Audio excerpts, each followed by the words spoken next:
Hey, how's it going? I set this up at the back end of last year, 2025, and it's really sort of taken off.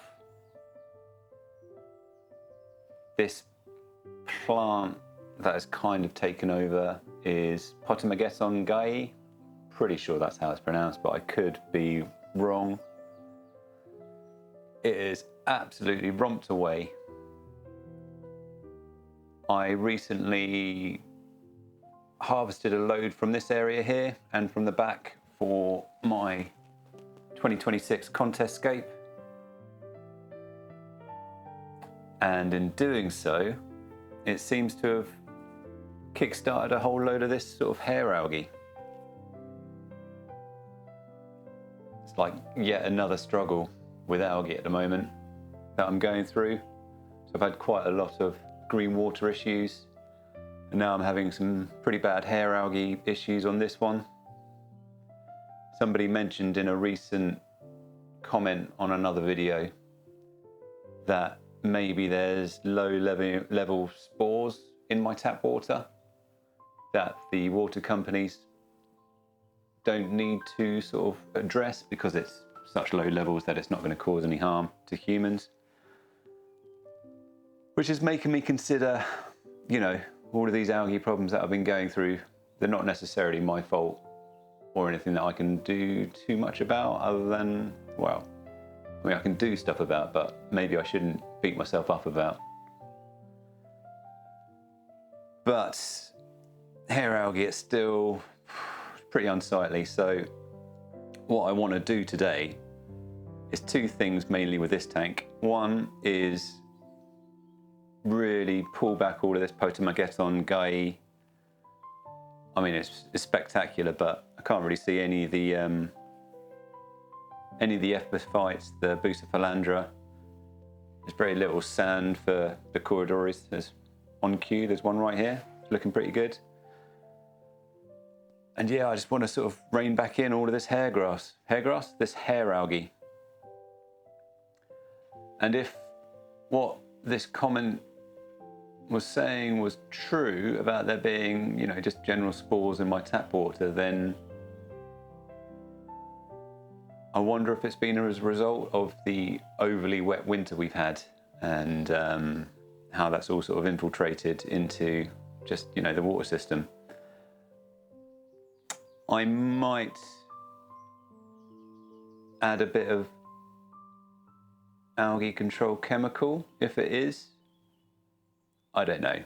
The first things first, a lot of this can be manually removed. The lights aren't on too bright a setting. I think they're on around sort of 50% setting. So I don't think it's the light. But either way, this Potamogeton needs a haircut and needs reining back in because it's completely overtaken the foreground. And this hair algae, I mean, it comes out if you just use a toothbrush or just with your fingers, just sort of wind it up and just sort of pull it out. So I want to pull it all, rein it all back in and then take stock.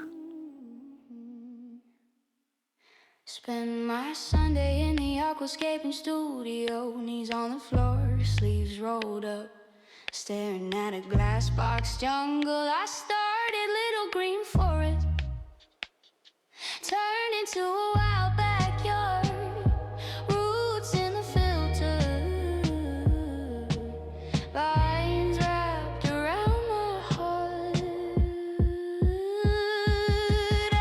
I'm fixing an overgrown aquarium. My aquarium struggles, but I'm still caring. Yeah, that lovely plant is a little problematic, but I kinda like the chaos, kinda like the panic. Oh, I'm fixing overgrown aquarium,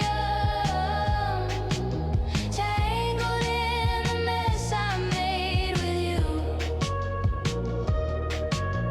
Snail on the glass like a slow parade, fish playing hide and seek. I trim one leaf, 10 more appear. Guess that's how our weeks repeat. I tried to plan it, measured stones in perfect sand.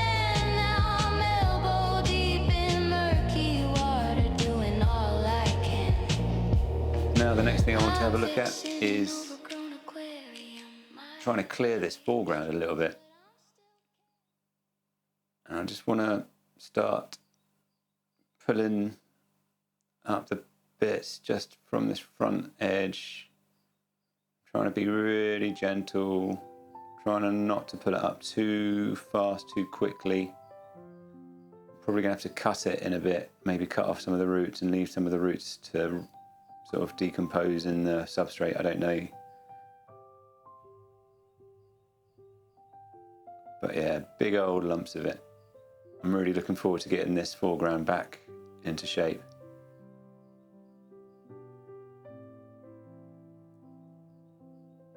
Yeah, in this section it's all coming up really nicely. A bit worried about the substrate, so I'm going to take it really slowly. Yeah, I think I'm going to have to cut out this section.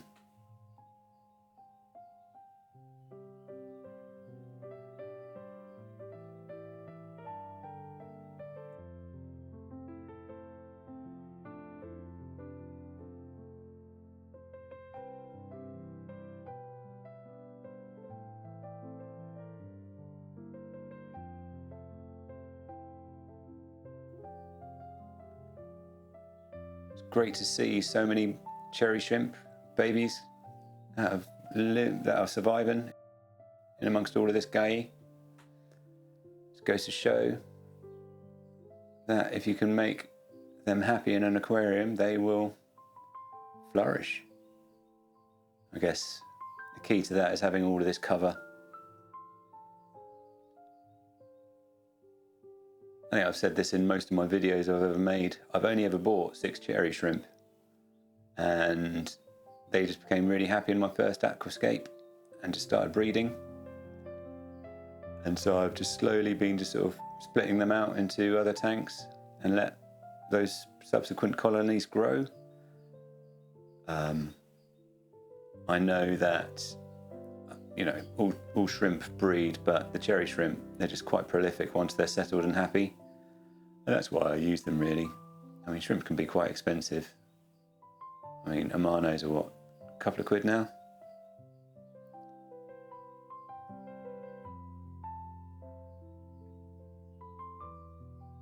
I mainly just want to tackle and manage this foreground.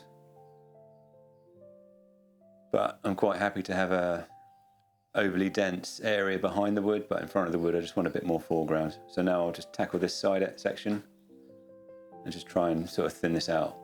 And again, I'm going to go slowly. Probably going to have to cut some of it out too. So I don't want to disturb the substrate too much.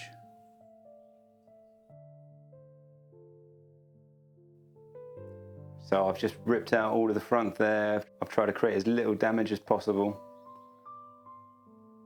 It's looking pretty horrific at the moment, but I think I'm just going to let everything settle down for a few minutes. And the Cories look excited. I think everything's okay, but I've taken out a load of the plant, really sort of opened up the foreground. Loads more shrimp in there than I thought, which is great. It's actually the next day, and as you can see, it's cleaned up quite well, the water and everything. There's loads of roots and straggly bits kicking around, so I'm just going to tidy that up a bit. And some of the substrate, some of the under gravel is just starting to lift through to the front, to the top, so I'll push some of that down. And then I'm probably going to recap. Just put another dusting over everything around the front with some fresh La Plata sand. So rather than pulling out these roots, I think I'm just going to trim them off.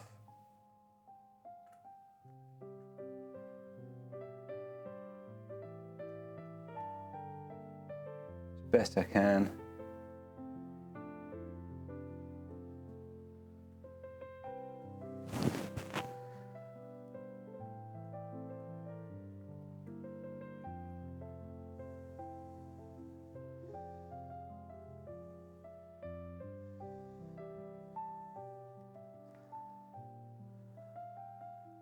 Still quite a bit of green stuff about.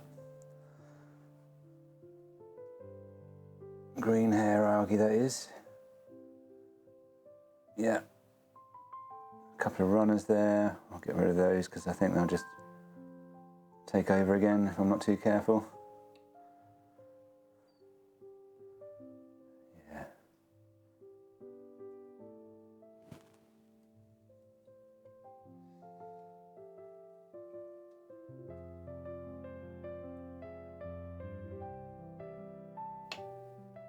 Some of these rocks, don't know if you can see that, I've got quite a bit of green hair algae, so what I'll do, I'll turn it over. That's a George Farmer tip. Algae needs light. So if you put the algae on the underside of the rock, in the substrate,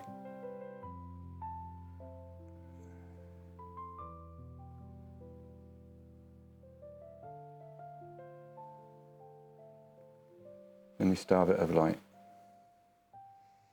There we go. Some bits. I might try and just waft this a bit, see if that lifts stuff, but it's not really. So yeah, I think I'll just put some fresh sand down and that can cover everything. I'm just putting up a little pot, gently letting it fill with water.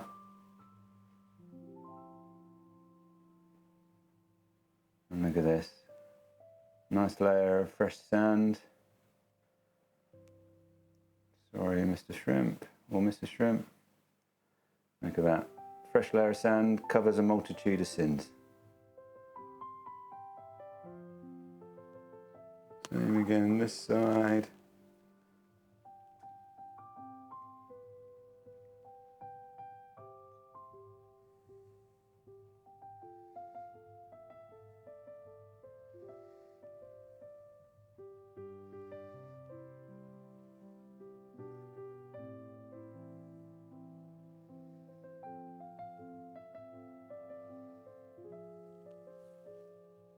Oh, it's looking a lot better.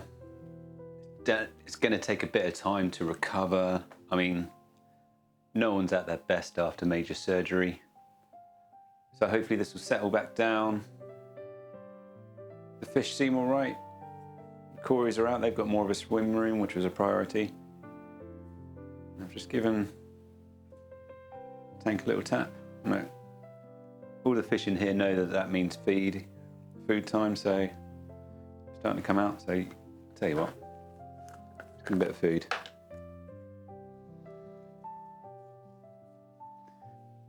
See? They all come out when they want to, out of hiding in amongst that guy plant.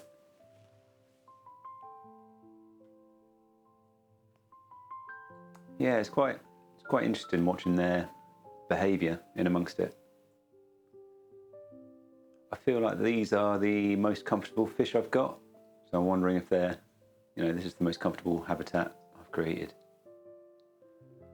Lessons to be learned from this, I think. Now, I don't normally show this side of the room because it's normally an absolute bomb site.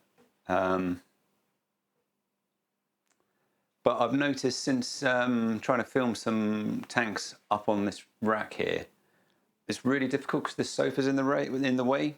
So I can't really get the tripod in, and I'm having to balance, and it's just pretty awkward. So I'm thinking about rearranging this room a bit. So I think I want to get this sofa over this side on this wall and get this dojo and some of the bits and bobs over this way. These two things are on wheels, so I can easily move them out the way as and when I'm filming. I don't know, you've got to try these things. Try and improve the space as and when you see opportunity. Spend my Sunday in the Aquascaping studio, knees on the floor, sleeves rolled up, staring at a glass box jungle. I started little green forest, turned into a wild backyard, roots in the filter. Good. Vines wrapped around my